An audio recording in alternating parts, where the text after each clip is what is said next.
ধন্যবাদ মাননীয় স্পিকার। নোটিশটি উত্থাপন করেছিলাম জনস্বার্থে।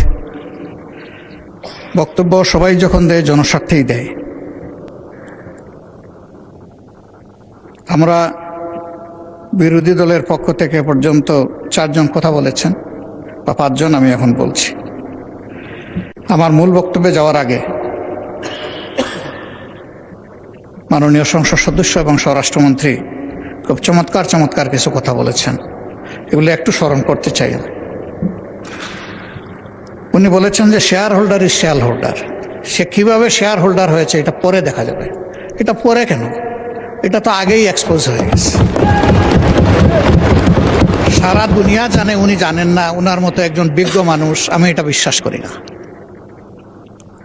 এই ব্যাংক থেকে উনি একা নিয়েছেন তার নিজের নামেই 82,000 কোটি টাকা, আর তার সমুদয় শেয়ার যেগুলা তিনি কিনেছেন 82% মালিক হয়ে গিয়েছেন, এগুলার মূল্য হচ্ছে মাত্র 12,000 কোটি টাকা। অর্থাৎ তিনি কইর তেল দিয়ে শুধু কই বাজেন নাই, কইও বাচ্ছেন, শোল মাছও বাচ্ছেন, এবং সবগুলা ব্যাংক থেকে ডাকাতি করা টাকা।